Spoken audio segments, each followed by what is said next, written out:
सोचिए जरा, एक ही दिन में इंडियन स्टॉक मार्केट से 8 लाख करोड़ रुपए साफ हो गए।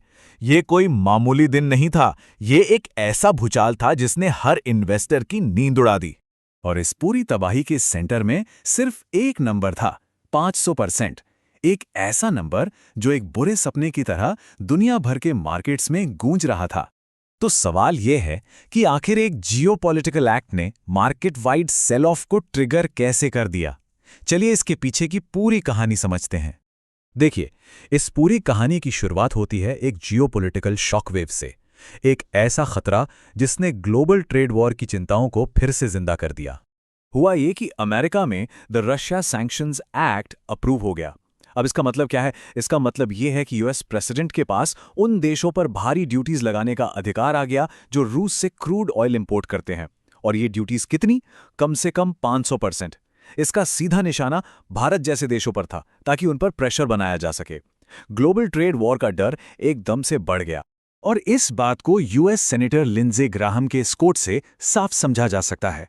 उन्होंने कहा कि ये बिल प्रेसिडेंट ट्रंप को भारत, चीन जैसे देशों के खिलाफ एक ट्रिमेंडस लेवरेज देगा, यानी एक जबरदस्त ताकत देगा ताकि वो सस्ता रशियन तेल खरीदना बंद कर दें। तो ये साफ था कि ये एक स्ट्रेटेजिक मूव है।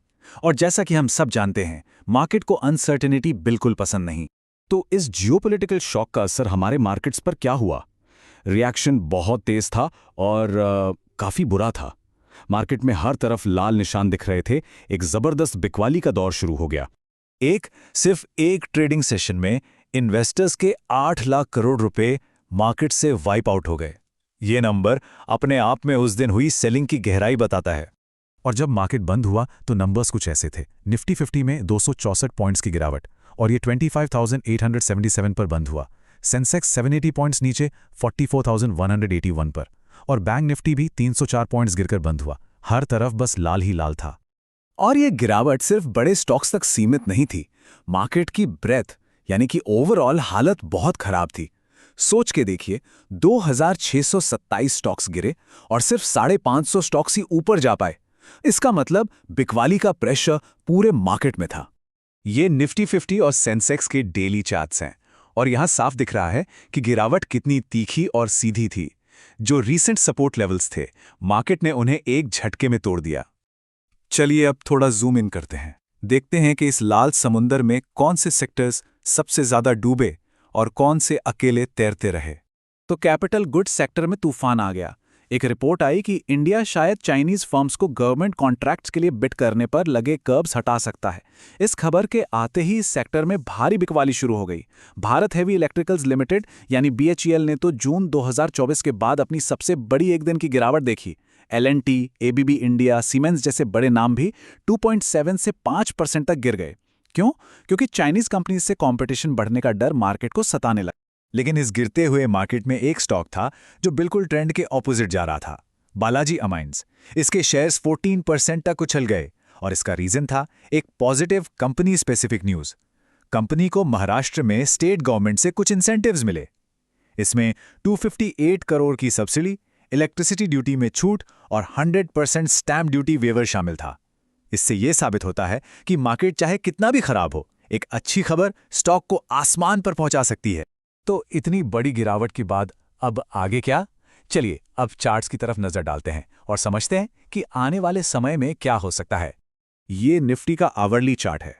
यहां पर ध्यान देने वाली बात यह है कि निफ्टी ने अपने 20 डे मूविंग एवरेज को तोड़ दिया है, जो कि 26,045 के आसपास था। टेक्निकल एनालिसिस की भाषा में इसे एक की बेरिश सिग्नल माना जाता है, यानी ये एक मंदी का संकेत है। अब इसका मतलब क्या है? इसका मतलब है कि मार्केट का सेंटिमेंट बाय ऑन डिप से बदलकर सेल ऑन राइज हो गया है। यानी पहले जब मार्केट गिरता था तो लोग खरीदते थे। अब जब मार्केट थोड़ा सा भी ऊपर जाता है तो ट्रेडर्स उसे बेचने का मौका समझते हैं। ये स्ट्रैटेजी अक्सर एक बेरिश मार्केट में देखी जाती है। तो अब आगे के लिए इंपॉर्टेंट लेवल्स कौन से हैं? निफ्टी 50 के लिए इमीडिएट सपोर्ट 25,850 और 25,700 पर है। वहीं ऊपर की तरफ 26,045 से 26,100 का जोन एक बड़ा रेजिस्टेंस बन गया है। इसी तरह सेंसेक्स के लिए 84,000 का सपोर्ट और 84,480 का रेजिस्टेंस, और बैंक निफ्टी के लिए 59,500 का सपोर्ट और 60,100 का रेजिस्टेंस। ये की लेवल्स हैं जिन पर नजर रखनी होगी।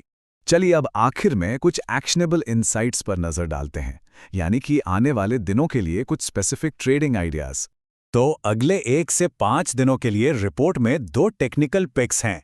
पहला है SBI लाइफ, जिसमें खरीदारी की सलाह है। इसका स्टॉप लॉस 2020 रुपए पर है और टारगेट 2140 और 2180 तक जा सकता है। दूसरा पिक है HDFC AMC, जिसमें बिकवाली की सलाह है।